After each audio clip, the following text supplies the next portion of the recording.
بصوا بقى يا بنات، زي الخير معاكم من نوعات ماما. بصوا بقى السمك بعد ما طلع،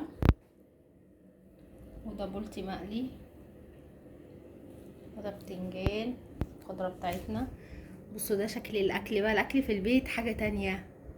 انا احكي لكم قصة السمك ده. انا اصلا رحت اجيب سمك، فلقيت الراجل بيقول لي السمك ب 280 جنيه. قد ايه؟ اداني سمكتين بس ايه بوري. فالمهم رحت رايحه عند بتاع السمك اللي انا دايما بنزل لكم الفيديو بتاعه، اللي هو باب الشعريه ده.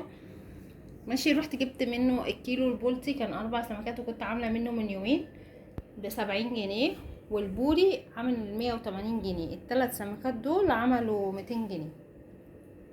ماشي، جبتهم وغسلتهم وتبلتهم وحطيت لهم خلطه من جوه وشويه رده، والموضوع انتهى. وبصوا احلى سمك، وهتاكلوا احلى سمك في البيت من غير دخل. احطه في الفرن ورقه فويل وعليه حبه رده والسمك، وجواه بقى البصل فلفل، اي خضره انتوا بتحبوها. ماشي، وبس كده. ويطلع اعملوه الدقه بتاعته برضو نفس الموضوع، توم وبصل وفلفل، وضربتهم كده في الكبه، وليمون وخل وشويه ملح وشويه بابريكا وشويه كمون.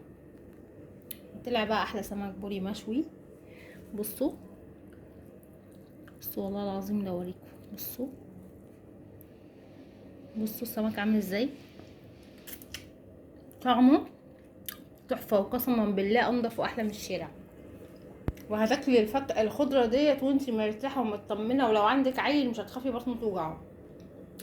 ماشي، بصوا القشره بتاعته، انا شوياه بقشره عشان السمك المشوي بيتعمل كده. والمقلي اهو بتاعنا برضو مقرمش وجميل، شويه دقيق ونشا، انضف من الشارع. والله. بصوا اقسم بالله وهيبقى في خير وبركه. اكل بيتكلم عن نفسه.